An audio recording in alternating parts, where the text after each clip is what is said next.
It's midnight and you are tuning in to Nightline with me, Liyana Hassanel. The top stories.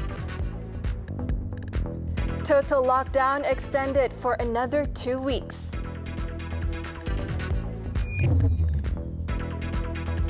And high vaccination rate shows COVID-19 immunization program going well, says Prime Minister.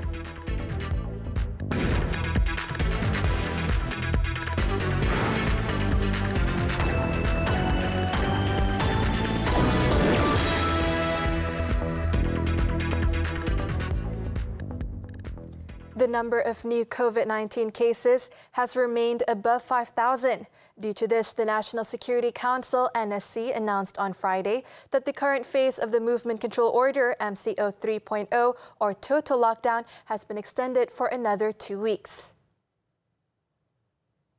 Initially slated to end June 14th, Senior Minister for Security, Datuk Seri Ismail Sabri Yaakob, said it will now be extended from June 15th to June 28th. In a statement on Friday, he said the decision was reached based on recommendations by the Health Ministry, which was presented at the NSC meeting chaired by Prime Minister Tan Sri Muhyiddin Yassin. Datuk Seri Ismail Sabri said the positive and negative list, as well as the standard operating procedures (SOP) for manufacturing, businesses and industry are similar to what was announced previously, and that he did not want the people to be affected due to misinterpretation of the SOPs by enforcement. With the SOP remaining the same, he hoped there would not be any confusion on the matter. The senior minister said the list could be viewed at www.mkn.gov.my. The latest full lockdown was implemented on June 1st after daily new COVID-19 cases soared past the 7,000 cases mark in late May. The national COVID-19 immunization program, currently being carried out in the country, is proceeding smoothly.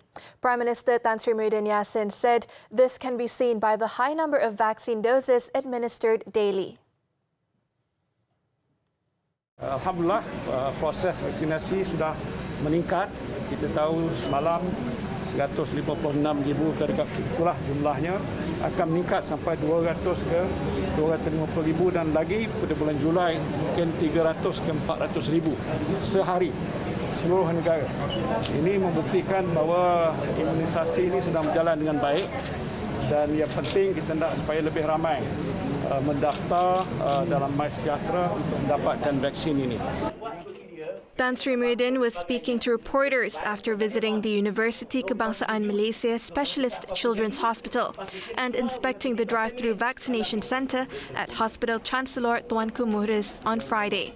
Also present were Health Minister Datuk Seri Dr. Adham Baba and Higher Education Minister Datuk Seri Dr. Noraini Ahmad. Tan Sri Muhyiddin said the government would ensure that everyone who is eligible would be vaccinated in order for the country to achieve herd immunity by the end of the year, to improve conditions in the country and speed up economic recovery.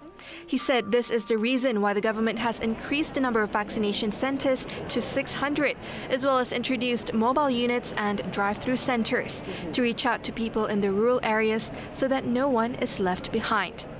On a related matter, Tan Sri Muhyiddin said the enforcement of the emergency ordinance to contain the spread of COVID-19 had succeeded in preventing the country's healthcare system from collapsing. Kita gunakan peruntukan dalam ordinan darurat yang membolehkan Kementerian Kesihatan mengguna pakai hospital-hospital seperti ini untuk membantu menyelesaikan masalah COVID. Saya nak sebutkan sini bahawa langkah-langkah seginilah untuk menentukan supaya sistem healthcare kita ataupun healthcare kita tidak runtuh di waktu COVID ni. Alhamdulillah sejak awal sampai sekarang kerana ada bantuan-bantuan daripada kerajaan untuk membiayai berbagai kemudahan dan juga peruntukan di bawah akta darurat yang ada, healthcare system kita masih boleh berdiri. The Prime Minister added that the government's strategy to take over hospitals is to ensure that whatever problems related to COVID-19 can be managed properly, citing as an example the takeover of the University Kebangsaan Malaysia Specialist Children's Hospital as a COVID-19 hospital. Meanwhile, more than 1,000 doses of the Sinovac COVID-19 vaccine have been delivered to 4 rural clinics in the interior of Miri Division, where vaccinations will begin on Saturday. Miri Divisional Disaster Management Committee Minister in charge, Datuk Lee Kim Shin, said 1,760 doses were flown by a fire and rescue department helicopter to the Barrio, Mulu, Longsan and Longbedian health clinics on Friday. He added that the state government would continue sending more supplies of vaccines in stages to these clinics. Also receiving the supply will be another 19 clinics in the area, according to the schedule provided by the Miri Divisional Health Office and the Fire Department. He assured that rural clinics would receive enough vaccines to be administered to villages in remote areas. He added that every rural clinic that receives vaccine supplies has a medical officer, stable electricity supply, and a top-loading type refrigerator for the storage of the vaccine. A mobile vaccination team has also been mobilized to help with the immunization drive, which will begin at 4 public health clinics on Saturday. The Human Resources Ministry has opened a total of 745 investigation papers against employers for various offences, with some having been fined and compounded, amounting to 3.4 million ringgit since last February. Its Deputy Minister, Dato' Awang Hashim, said the action through the Manpower Department was made as a result of inspections on 106,824 workers' accommodation, involving a total of 19,149 employers. Dato' Awang said 745 investigation papers were opened under the Employees' Minimum Standards of Housing, Accommodations and Amenities Act against employers in various sectors. Dia boleh buat aduan situ tanpa kita nak dedahkan nama-nama pengadu ini. Sebab kita nak beri kerjasama. Mungkin kadang-kadang you majikan, you tak sedar. Tapi bila kita beri peringatan, mungkin masa tu pun nampak, oh ini saya tak nampak, oh so very sorry lah. Kan? Kadang you tahu, tetapi you anggap macam tu mudah saja, tak ada kesan kot, tak apa kot. Bila dah kena macam ni, baru oh saya pun fikir dulu saya ambil mudah saja, oh, saya kira untuk profit saja. He spoke to the media after leading a compliance operation at a factory producing electronic products and medical equipment at the charcoal burning industrial area in Sungai Petani, Kedah. Dato' Awang said that a total of 125 investigation papers have been prosecuted nationwide, with 55 cases having been completed, involving a total fine of 361,000 ringgit. A further 291 investigation papers were allowed to be issued compounds, totaling about 3 million ringgit. The Education Ministry on Friday night lodged a police report on a social media post on the Sijil Pelajaran Malaysia SPM grade scale, which has gone viral. In a statement about an hour ago, the ministry said it was referring to a Facebook account, Mama Mia Mia, which made the posting on the same day. The ministry stressed that the SPM grade scale, which has gone viral, does not belong to the ministry's examination board.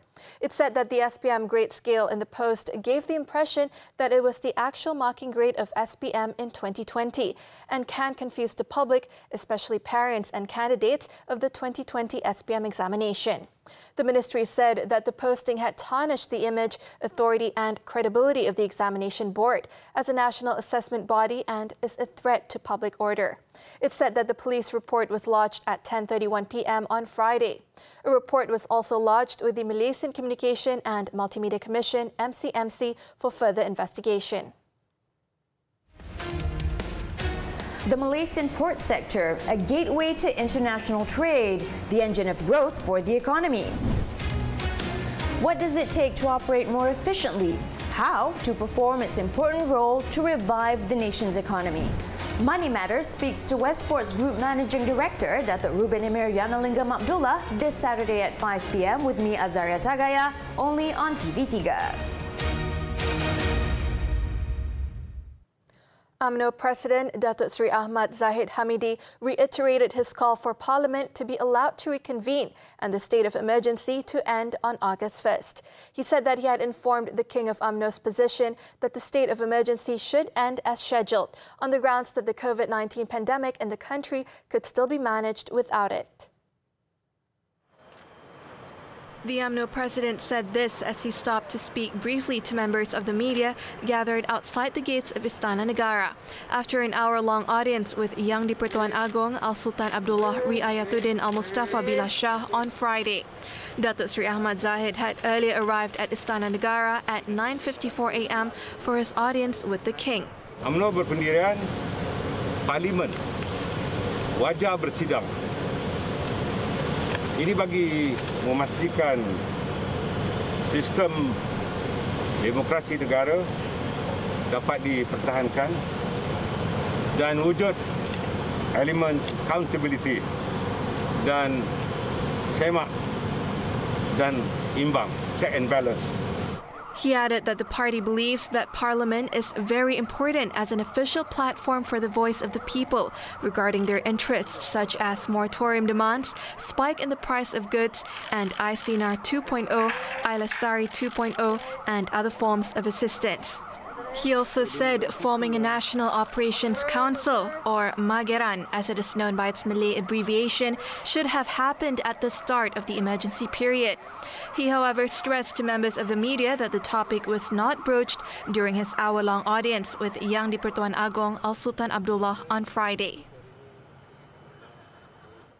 Close to 1 million youths have successfully claimed their Ebilla credit worth 150 ringgit via Shopee Pay. This has directly benefited 140,000 sellers and traders that accept Shopee Pay via the Ebilla program.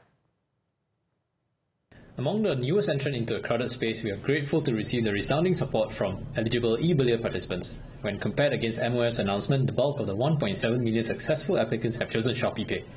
This is possibly because our e-wallet can be used both online and offline nationwide, with a reach as far and wide as Sempurna Sabah, Miri Sarawak, Kemaman, Gongbada in Terengganu, and Bachok in Kelantan. He also revealed that 40% of them are new Shopee Pay users that activated their e-wallet just for Ebilla. Over 20% of these new users also have already topped up their e-wallet at least once within the first week of using Shopee Pay. Yi shared that the Ebilla credit was spent on practical purchases such as daily necessities, food and beverages, books, as well as home and living items.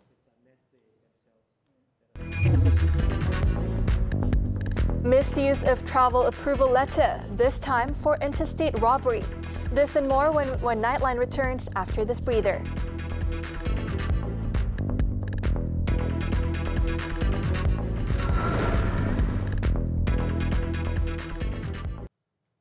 A three-person drug syndicate mainly involved in the processing and distribution of heroin, ketamine and Aramin 5 pills were busted following raids last week by police who seized more than 9 million ringgit worth of narcotics. Kuala Lumpur Police Chief Commissioner Dato' Azmi Abu Qasim said the three locals arrested comprised of a couple, both aged 31, along with a 21-year-old mastermind of the syndicate. Dato' Azmi said the drugs were seized in a series of raids on 4 houses in Cheras and Kajang, Selangor on June 5th and 6th. He said initial investigations showed the 4 houses raided in Cheras and Kajang were being used to store the drugs and were rented by the male suspect. Ikut maklumat mereka semasa tangkapan dibuat, dia kata dalam 4 bulan. Tapi kalau rekod lampau dia, memang ada kesalahan yang berkait dengan dadah lah. Justru yang itu kita sedang siasat lah. Sebab dia kata dia baru 4 bulan je. Kan? Jadi yang itu kita tak terima at face value lah. Kita akan siasat lah. Dato' Azmi said the seized narcotics, which could supply around 170,000 drug users, included 98.3 kilograms of heroin base, 2 kilograms of heroin, 9.8 kilograms of ketamine, and around 59,000 Aramin 5 pills, weighing about 16.7 kilograms. Along with the narcotics, police also seized 3 Toyota Velfire MPVs, a Honda City sedan, 1 Proton Iswara, and 400 ringgit in cash. The case is being investigated under the Dangerous Drugs Act, which carries with it the mandatory death sentence upon conviction. Meanwhile, Johor police have busted a local drug syndicate with the arrest of 4 individuals in a series of raids in the state. The raids also saw the seizure of heroin and shabu worth 1.77 million ringgit. State Police Chief Dato Ayub Khan Maiden Piche said 2 suspects, a 21-year-old local man and 24-year-old local woman, were nabbed on Wednesday in an operation dubbed Operasi Khas. He said the pair are a couple and have been renting a condominium in Johor Bahru since April. The gated and guarded unit overlooking the streets of Johor had been used to store drugs from Thailand for local consumption. He said the woman tested positive for cannabis and while her lover had several criminal records. Daripada tanggapan tersebut, pihak polis telah melancarkan operasi susulan dan telah berjaya membuat 2 serbuan juga di sekitar kawasan Johor Bahru dan telah berjaya menangkap 2 lagi suspek lelaki India tempatan berusia 34 dan 35 tahun bersama sejumlah rampasan dadah jenis heroin dan juga syabu. Dan hasil saringan urin mengikuti kesemua suspek polisi berdadah. All the suspects have been remanded for 6 days beginning Thursday. Police have busted one of the biggest love scam operations of the year after arresting 5 African nationals in 6 raids in Cheras and Serdang in Selangor. The raids on Thursday also saw 16 handphones and 20 SIM cards seized. Speaking on the raids, Bukit Aman Commercial Crime Investigation Department CCID Director Datuk Muhammad Kamaruddin Mat Din said 1 victim lost around 2.7 million ringgit within the span of 3 months. He said the victim, a real estate agent, got acquainted with the scammers via Tinder, one of whom introduced themselves as an American Chinese by the name of Eric. From there, she was tricked into believing the syndicate's many lies, claiming that some money had been confiscated at the Johor airport. Kita mendapati bahawa sindiket ini beroperasi secara berasingan dalam 2 kumpulan. Yang berbeza di mana satu kumpulan ialah untuk mencipta akaun palsu dalam media sosial seperti Facebook, Instagram, Tinder, dating application dan lain-lain platform. So, akaun palsu inilah yang akan digunakan untuk mencari kenalan dan berkomunikasi dengan mangsa. The suspects detained were aged between 27 and 43 years old. He said that follow-up investigations are underway to determine the exact number of victims scammed by this group. Investigations found that the group had been active for at least 5 years and that they entered the country using student passes while they targeted victims both in and out of the country. In Malacca, police have arrested 5 suspects from Kuala Lumpur who purportedly used an International Trade and Industry Ministry MITI letter to enter the state to stage a robbery. State Police Chief Dato Abdul Majid Muhammad Ali said the suspects, aged between 34 and 37, were arrested after they staged an armed robbery at a posh condominium in Kelabang here on June 4th. During the robbery, the suspects tied up a 54-year-old businessman and his wife, aged 42. The couple's 2 children, aged 8 and 9, were also inside the house but were not harmed. In the 8:30 p.m. incident, the suspects fled with the victim's belongings worth 1.2 million ringgit, including a sport utility vehicle and a Range Rover car. He said, acting on a report lodged by the businessman on June 5th, police started tracking down the suspects. Police managed to arrest the suspects at a home in Bandar Baru Sri Petaling in Kuala Lumpur on June 7th. Kelima-lima suspek yang kita tangkap ni mempunyai rekod jenayah dan juga rekod jadah. Daripada siasatan kita juga, kita dapati bahawa kelima-lima suspek ni juga terlibat dalam kumpulan kongsi gelap iaitu geng 36. Kejayaan ini amat bermakna kerana dalam tempoh 3 hari je, pihak polis telah berjaya menyelesaikan 1 kes samun yang besar yang melibatkan kerugian lebih kurang 1.2 juta. The suspects have been remanded and will be investigated under the Penal Code for armed robbery and vehicle theft. Dato Abdul Majid said police had also recovered the stolen items, including the 2 cars. Police are investigating how the suspects had used the MITI letter to pass through the roadblocks. Not only overloaded, This bus even had passengers traveling on its roof. What's their fate? This story in just a moment.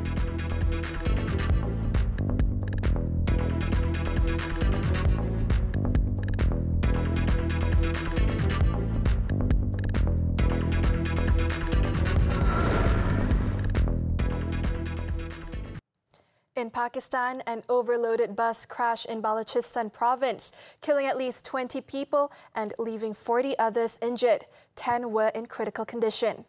All the dead were males. The bus was crammed with pilgrims returning from a religious festival. Officials believe the death toll could rise. A Pakistani security official said passengers were even traveling on the roof of the bus. The injured were sent to the district hospital in Khudzar district. Traffic and rail accidents are commonplace in Pakistan, partly because of the poor state of roads and track. On Monday, at least 56 people were killed when a passenger train smashed into the derailed carriages of another train in the south.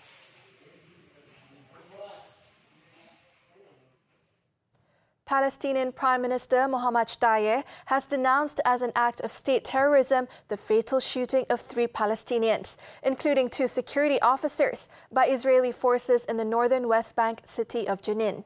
Shtayyeh said the killing of in Jenin was an act of organized state terror and would have serious consequences for the occupying regime.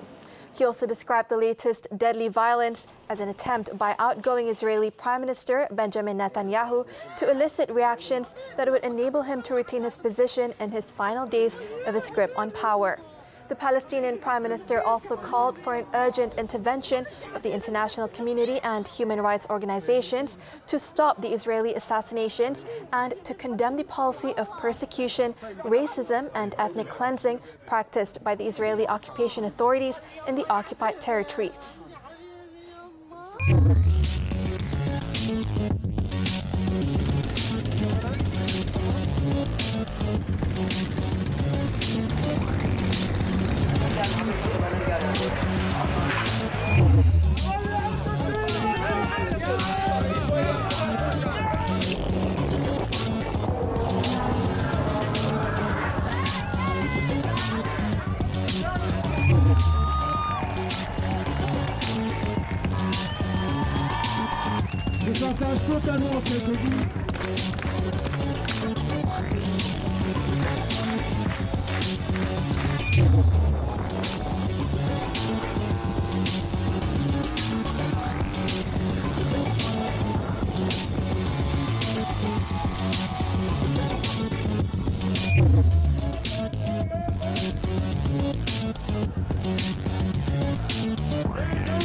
Let's take a look at some of the highlights in Malaysia's main newspapers for Saturday, June 12. The New Straits Times reports on the extension of the total lockdown until June 28th. Digging and desperate foreigners risk lives to illegally mine gold in Pahang takes the front page of Harian Metro. Get your copies or subscribe to the online newspaper. In recent weeks, a herd of 15 wild elephants on a long, strange trip out of the jungles of far southwestern China have transfixed millions of people across the country. Since the elephants left a wildlife reserve near China's border with Laos and Myanmar last year, they have marched steadily northward and by Thursday evening have been roaming around Shijie Township in the city of Yuezhi. Authorities have dispatched emergency staff, vehicles and drones to help evacuate local residents while ensuring the safety of the elephants. Let's take a look as we wrap up Nightline this time around. I'm Liyana Hassanel. Thank you for tuning in and take care, Malaysia.